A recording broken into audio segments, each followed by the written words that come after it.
Bruce Johnson, president and founder of BizScalers and the BizScalers Club. And today I want to talk to you about how do you go from slow growth to rapid growth? How do you go from slow growth to rapid growth? A little over a week ago, I was speaking at a conference for the Process Equipment Manufacturers Association. Great group of people. And the reason I was there was because they were looking for someone to help talk on the subject about how do you get out of incremental growth. For me, flatline growth is usually, anything plus or minus 5%. So 2, 3, 4% growth really doesn't, kind of grow and scale a company. How do you get to 25, 50, 100, 200% growth? How does that happen? That was kind of the question. And this came about because when I was meeting with, and talking over the phone meeting, with a group of people for the committee for the conference, I'd made a comment that one of my observations with business owners and entrepreneurs over the years has been that the majority of them are really tacticians. They're really not strategists. And the person on the phone said, "That's interesting. What do you mean by that?" I said that either by nature or by training, almost everyone, when they're trying to work on, let's say, a strategic plan, usually takes out last year's strategic plan, and then they say, how do we do this just a little bit better? And I said, that's tactical thinking, and that's why they're stuck in incremental thinking. I said, strategic thinking is completely different. They said, well, what do you mean by that? I said, let me explain the difference, and I think this is going to be really beneficial. I think you really like this. I said, whenever someone's thinking tactically, the question they're always trying to ask and answer is how. How do we do this? How can we make this happen? How can we make this more effective? How can we make this more efficient? And there's nothing wrong with asking a tactical question, by the way. I mean, from an operations standpoint, great question. But it is not a strategic level question. And that is a strategic level question always asks the who question or the what question. Who do we want to be or what do we want to be? And who or what we want to be may in fact have nothing to do with what or who we've been in the past. And that is the difference, because in strategic thinking, you're trying to look for strategic, significant right turns, things that can drive radical growth, 50, 100, 200, 500% growth, not how can we do this just a little bit better. And I gave them an example. I said, for example, and they were in the process equipment world, so I used an example of Kimberly-Clark, which used to be a paper company. And for over 100 plus years, I said Kimberly-Clark was a paper company. And if you wanted paper, you went to Kimberly-Clark. They're great at it. The problem was in the 70s, their CEO was looking at the margins and said, this business, the margins are shrinking. It's not going to be good for us moving forward. We've got to do something radically different. And so they made a decision to get out of the paper business after over 100 years of being in the paper business.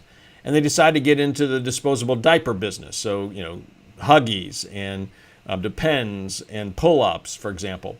And it's worked out pretty well for them. But they had to get out of the paper business and they got into the consumer products business. Radical change, strategic level change, and it's what allowed them to continue to grow. I said, so a tactician is always asking, how can we do this a little bit better?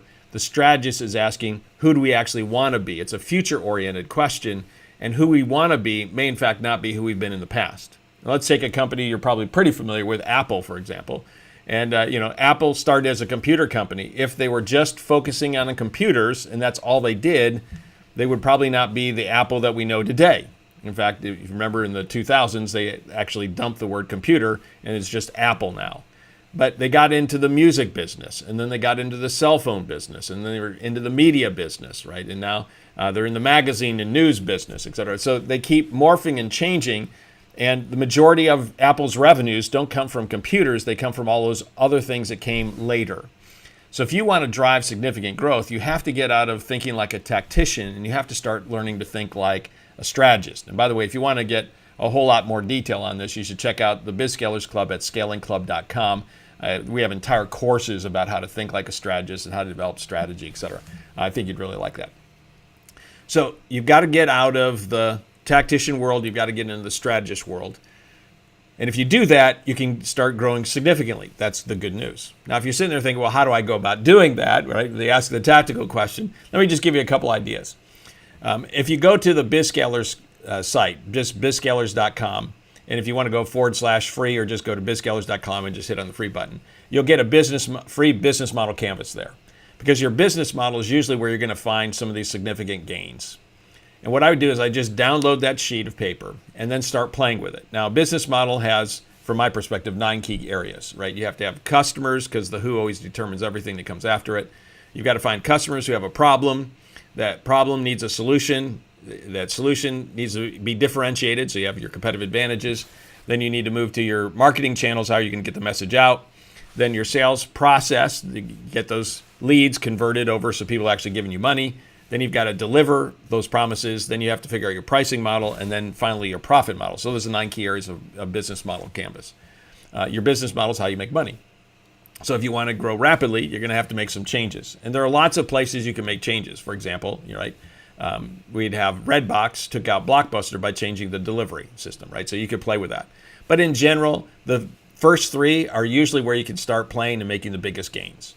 So I would start there, right? That's something you could begin doing this week. Look at the customer question. Are we going after the right who? For example, you might say, we need to go after an adjacent market, or maybe we need to go after an entirely new market, or maybe we've been local and we need to go to our state, or maybe we need to go regionally, or maybe we need to go across the country. Or maybe you just need to go upscale. For example, right now, let's say your average customer value is $1,000. What if our average customer value was $10,000 or $100,000 or $200,000? Would that change things for our company? Probably. So maybe you need to mess with, how do we go after a different customer group? Could that radically change our company? Remember, who you've been in the past has nothing to say about who you need to be in the future. You can completely change your customer base. Then the second group question would be then your problem. Are we going after the right problem? My observation for most businesses is that they're usually in the nice to have problem, and you need to move into the urgent problem. So is there, based on whatever customer group we're going after, is there a more urgent problem that we could try to solve? In most cases, the answer is going to be yes. Well, let's start solving that. That then is going to lead to a new solution. So maybe if you're using the same customer base, you're going after a different problem that is more urgent, and then you're going to have to create a better solution. So you look at the competitors in your market, say, what is everyone doing to solve this problem? How can we solve this in a unique way that isn't like what everyone else is doing? And then you mess with the solution that you come up with. And you might need to can what you've been doing in the past and come up with something entirely new. Or you need to add something to what you're currently offering that will make it more unique, that will make it faster, better, or cheaper, etc., more differentiated, more effective, more efficient than what everyone else is offering in the marketplace. But if you start playing just with those 3 this week, you're going to start thinking more strategically. Forget who you've been in the past, based on who we want to be in the future. Do we need to adjust our customer base, the problem we're addressing, the solution that we're offering? And if you mess with those things, chances are you could probably drive some rapid growth this coming year. So hopefully you found this beneficial. If you want to go deeper, don't forget, go to scalingclub.com. If you enjoyed this, don't forget to hit the like button. If you're on another platform and you need to subscribe, hit the subscribe button, because my commitment to you each and every week, that is each and every week where I don't have laryngitis or the cold, you can still hear it in my voice. My commitment is to be here to help you build and grow and scale your business faster. And so I hope you will join us week after week, and look forward to some more of these lives. And until our next one, to your accelerated success, Bruce out.